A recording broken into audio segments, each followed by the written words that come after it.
अस्सलामुअलैकुम, कैसे हैं आप सब? उम्मीद करती हूँ सब खैरियत से होंगे। आज मैं आपके साथ ये नेक का डिज़ाइन शेयर करने जा रही हूँ। जितना ये देखने में मुश्किल लगता है, उतना ही ये बनाने में बहुत ही आसान है। जस्ट आपने मेरी मार्किंग को नोट करना है और जितना-जितना मैं मार्क लगाऊँगी, उतना ही आपने मार्क लगाते हुए इस नेक लाइन को बनाना है। तो आपके लिए बहुत आसान हो जाएगा इसको बनाना। तो बहुत ईज़ी वे से मैं आपको बताऊँगी, तो चले आएँ शुरू करते हैं। तो यहाँ पर सबसे पहले हमने जो हमारा नेक लाइन है उसको कट कर लेना है और फिर बैक नेक को कटिंग कटिंग करेंगे और फिर बैंड को हम कटिंग करेंगे। तो 3 पार्ट में हम अपने नेक लाइन को कंप्लीट करेंगे। तो यहाँ पर इसकी जो चौड़ाई है गले की वो मैंने 11 इंच ली है और इसकी जो लेंथ है वो मैंने 8 इंच ली है। तो यहाँ पर देखें, आगे से मेरा इंच टेप हाफ इंच कटा हुआ है, तो उस हिसाब से मैं मेजरमेंट कर रही हूँ। तो आपको मैं साथ-साथ बताती जाती हूँ। तो यहाँ पर मैं 8.5 इंच का खुला जो है वो नेकलाइन रख रही हूँ, तो उसके हिसाब से हमने 4.5 इंच का मार्क कर लेना है, 4.25 इंच का। और यहाँ से मैं 3.5 इंच का मार्क कर रही हूँ। तो यहाँ पर हमने इस तरह से मार्किंग कर लेनी है। उसके बाद हमने इनको सीधा कर लेना है मार्क्स को। तो अब यहाँ पर नीचे की तरफ हमने जो हमारा वी होता है वो वाला गुलाई में बनाना है, जो एक लीव की शेप में है। उसके लिए यहाँ पर 3.5 इंच का मैंने लेंथ में मार्क किया है और 0.25 इंच का हमने इसको खुला रखना है। तो इस तरह से रखते हुए हमने इसको इस तरह से गुलाई में ले आना है। और अब यहाँ पर ऊपर से हमने गले को शेप दे देनी है राउंड की, और अब हम यहाँ पर इसको लाकर मिला देंगे। तो ये हमारा गले का मार्किंग कंप्लीट हो गई। और अब हमने साइड पर इस तरह से मार्क कर लेना है, जो कि अंदर की तरफ हमारा जाएगा चेपी बुकरम। तो अब यहाँ पर देखिए हमारा गला मार्किंग हो गया है। तो अब मैं मार्किंग से इसको कटिंग कर लूँगी। तो इस तरह से देखिए हमारा कटिंग हो जाएगा। तो ये आपने ख़्याल ये रखना है कि इसमें मैंने सिलाई का मार्जिन नहीं रखा। आपने सिलाई का मार्जिन रखना है तो इसके अंदर रख लें या फिर आप फैब्रिक के ऊपर रख लें। तो इस तरह से देखिए सारा मैं कटिंग कर लूँगी। जो गले के सेंटर से निकला है इसको हमने संभाल कर रखना है, और गोलाई की शेप में जो निकला है उसके साथ-साथ हम सारी मार्किंग करेंगे। तो ये बैक नेक है, 11.5 इंच या 11 इंच का हमारा ये देखें खुला है। और जो हमने नीचे की तरफ लेना है वो 4.5 इंच का मैंने लिया है। तो अब यहाँ पर इसको हम इस तरह से रखेंगे, और जो हमारा फ्रंट की नेक से निकला है सेंटर से राउंड शेप, उसी राउंड शेप को रखते हुए हमने बैक का राउंड शेप कटिंग कर लेना है। तो इस तरह से हमने मार्क कर लेना है। इस तरह से हमारे लिए बहुत ईजी हो जाएगा।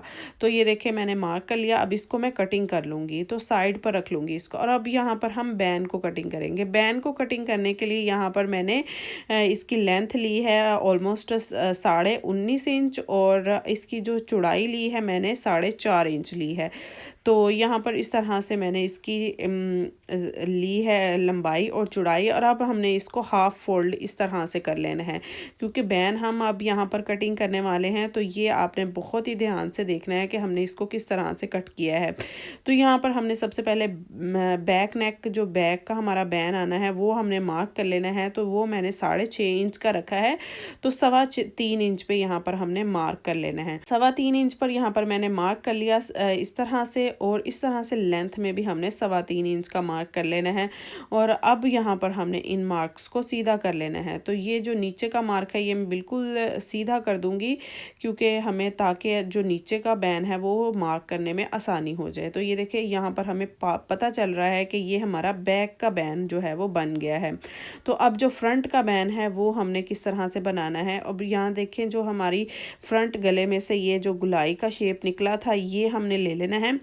और अब यहाँ पर इसको इस तरह से रखना है। जो बैन का जो बैक साइड का बैन है उसको छोड़ते हुए नीचे की साइड पर इस तरह से हमने रख लेना है। जस्ट मार्क से मार्क को आपने मिलाना है, और इस तरह से आपने इसको भी मार्क कर लेना है। तो बहुत ही आसान है, देखें बहुत ही इजीली हमने इसको बैन को हमने मार्क कर लिया। तो ये हमारे पास बैन की शेप आ गई है। और अब हमने इसको बैन को चौड़ा कितना रखना है, मोटा कितना रखना है। तो यहाँ पर देखें मैं 0.25 इंच का इसको चौड़ाई में रख रही हूँ, बैन को चौड़ा रख रही हूँ। आपने कम या ज़्यादा करना हो तो वो कर सकते हैं, 1 इंच का भी कर सकते हैं, लेकिन छोटे से छोटा बैन, जितना बारीक बैन होगा उतना ज़्यादा अच्छा लगेगा।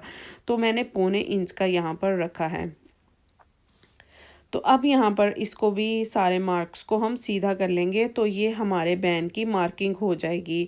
तो बहुत आसान तरीके से मैं आपको बता रही हूँ, आपने इसी मेजरमेंट को ध्यान से रखना है और ध्यान से देखना है, और इसके ऊपर ऊपर आपने निशान लगाते जाना है और इसको कटिंग करते जाना है, तो आपका परफेक्ट गला जो है वो बन जाएगा।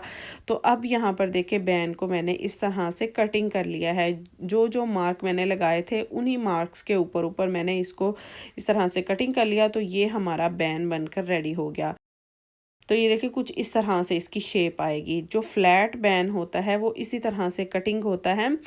तो अब यहाँ पर बैन को हमने पेस्ट कर लेना है। जो भी फैब्रिक आप यूज़ कर रहे हैं उस फैब्रिक के ऊपर इस तरह से आपने इसको पेस्ट कर लेना है, और फैब्रिक जो है हमने डबल लेना है। ऊपर और नीचे की साइड पर, दोनों साइड पर हमारा फैब्रिक आएगा। तो इस तरह से रखते हुए हमने इसको पेस्ट कर लेना है इस्त्री की मदद से, बहुत ही अच्छी तरह से। तो ये देखिए डबल फैब्रिक है, और अब हम इसको कटिंग कर लेंगे। सिलाई का मार्जिन छोड़ते हुए हमने बैन को कट कर लेना है, और देखिए इस तरह से मैं दोनों साइडों पर सिलाई का मार्जिन छोड़ दूंगी, और बाकी का जो फैब्रिक है उसको हम कट कर देंगे। तो ये हमारे पास हमारा बैन आ गया। तो अब हमने इसको जो नीचे की साइड है चेपी बुकरम वाली, उसको अंदर की तरफ फोल्ड कर लेना है कुछ इस तरह से। अच्छी तरह से हम इसको पानी का शावर लगाएंगे और फोल्ड कर लेंगे। तो ये देखिए गले भी मैंने पेस्ट कर लिए हैं, और अब ये मैं शर्ट के ऊपर लगा लूँगी, और जिस तरह से नॉर्मली हम गला बनाते हैं उस तरह से गला बना लेंगे, फ्रंट का भी और बैक का भी। तो ये देखिए ये हमारा गला बनकर रेडी हो गया है। तो अब यहाँ पर हमने इसके शोल्डर को जोड़ना है। शोल्डर जोड़ने का आज मैं आपको एक बहुत ही ज़बरदस्त तरीका बताऊंगी। तो यहाँ पर देखिए इस तरह से हमने चेपी बुकरम को इस तरह से रखना है, दोनों शोल्डर को शोल्डर से मिलाना है, और अब हमने यहाँ से सिलाई को स्टार्ट करना है और एंड तक इसको हमने लगा लेना है। तो इस तरह से हमारा गुम सिलाई में शोल्डर लग जाएगा। जो ऊपर से हमारा होता है सिलाई वो अंदर की तरफ चली जाएगी, और कुछ इस तरह से हमारा शोल्डर आएगा।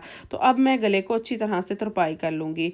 तो ये यहाँ पर मैंने बैन ले लिया है। बैन को हमने ऊपर की साइड पर सिलाई नहीं लगानी, जस्ट हमने जो हमारा सामने की तरफ आ रहा है वहाँ पर हमने इसको वहाँ से स्टिच करना स्टार्ट नहीं करना, जस्ट हमने ऊपर की जो सिलाई है वो लगानी है। ये मैं आपको आगे चल के बताऊँगी कि हमने इसको किस तरह से लगाना है, क्योंकि ये हमारी सिलाई लास्ट में लगने वाली है।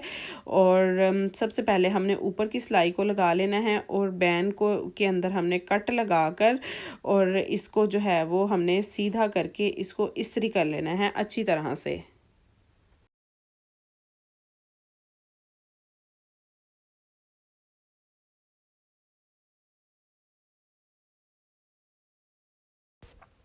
तो यहाँ पर अच्छी तरह से मैंने बैन को इस्त्री कर लिया है, और अब यहाँ पर मैं थोड़ा सा वाइट कलर का कोई भी फैब्रिक या चेपी बुकरम में रख लूँगी, ताकि गला हमें विजिबली नज़र आए। और यहाँ पर देखिए बैन हमारा बिल्कुल रेडी है, और अब हमने इसको गले के साथ पेस्ट करना है। किस तरह से करना है, तो यहाँ पर देखिए इस तरह से हमने थोड़ा सा सिलाई का मार्जिन छोड़ना है। ऑलमोस्ट पौना इंच का हमने आगे की तरफ बैन को छोड़ना है। पौना इंच को छोड़ने के बाद यहाँ पर हमने मार्क लगाना है गले के ऊपर भी और बैन के ऊपर भी। इस तरह से हमने दूसरी साइड पर भी मार्क कर लेना है, क्योंकि पौना इंच हमारा सिलाई के अंदर जाएगा अंदर की तरफ, बैन जो हमारा ऊपर की तरफ कॉर्नर आएगा। तो हम आपने पौना इंच आगे की तरफ छोड़ते हुए बैन को फिर हमने आगे पीछे की तरफ मार्क करना है। तो इसी तरह से मैं बैक साइड पर भी मार्क लगा लूँगी कि मुझे पता चल सके कि मुझे कितनी सिलाई लगानी है। तो इतना ही मैं सिलाई लगाऊंगी, और थोड़ा सा हमारा गला जो है वो अंदर की तरफ जाएगा, और बैन के साथ वो हमारा जो पेटल है नीचे का वो कंप्लीट हो जाएगा। तो मैं इस तरह से देखिए सिलाई लगा लूँगी, दोनों तरफ मैं सिलाई लगा लूँगी बिल्कुल इसी तरह से। तो अब यहाँ पर देखिए जो हमारा फ्रंट का है ऊपर की सिलाई है वो हमने लगानी है। तो हमने जो बैन का नीचे का फैब्रिक है वो इसके ऊपर इस तरह से रखा है, और बिल्कुल पैटल के साथ हमने यहाँ पर मशीन को चलाना है, और ऊपर के कॉर्नर की तरफ हमने इसको लेके जाना है, ताकि हमारे बैन का एक ऊपर की तरफ कॉर्नर बन सके और हमारी पैटल भी कंप्लीट हो जाए जो हमने सिलाई के अंदर थोड़ी सी गई है हमारी, वो बैन के साथ हमारी कंप्लीट हो जाएगी। तो अब यहाँ पर मैं इसको सीधा कर लूँगी और इसकी कॉर्नर को बहुत अच्छी तरह से शार्प कर लूँगी। तो इस तरह से देखिए हमारा ये कुछ कॉर्नर बनेगा और हमारी पेटल बनेगी। तो ये देखिए इस तरह से हमारा ये बैन आना चाहिए। तो अब यहाँ पर देखिए हमारा बैन कंप्लीट हो गया है और अब जो इसकी साइड की सिलाई है, नीचे की सिलाई है, उसको मैं तुरपाई करूँगी। यहाँ पर सिलाई मैं नहीं लगाऊंगी, तुरपाई करूँगी, क्योंकि यहाँ पर सिलाई बहुत ही मुश्किल से लगेगी भी तो बहुत ही ख़राब लगेगी। तो मैं तुरपाई कर लूँगी और इससे हमारी बहुत ही नीटनेस आएगी। तो ये देखिए हमारा बैन वाला गला जो है वो बनकर रेडी हो गया है। बहुत ही खूबसूरत और बहुत ही प्यारा लगेगा। आप इसको ज़रूर बनाइएगा और देखें इस तरह से कुछ मैंने इसको तुरपाई किया है। तुरपाई इसमें बहुत ही इजीली हो जाएगी। ऊपर की तरफ आप चाहें तो यहाँ पर कॉर्नर पर एक हुक भी लगा सकते हैं या बटन भी अप्लाई कर सकते हैं। तो बहुत ही अच्छी तरह से ये हमारा बंद हो जाएगा। ये थी मेरी आज की वीडियो। आई होप आपको आज का नेक लाइन पसंद आया होगा। वीडियो अच्छी लगे तो लाइक शेयर और सब्सक्राइब ज़रूर कीजिएगा। मिलते हैं एक नई वीडियो के साथ। अल्लाह हाफिज़।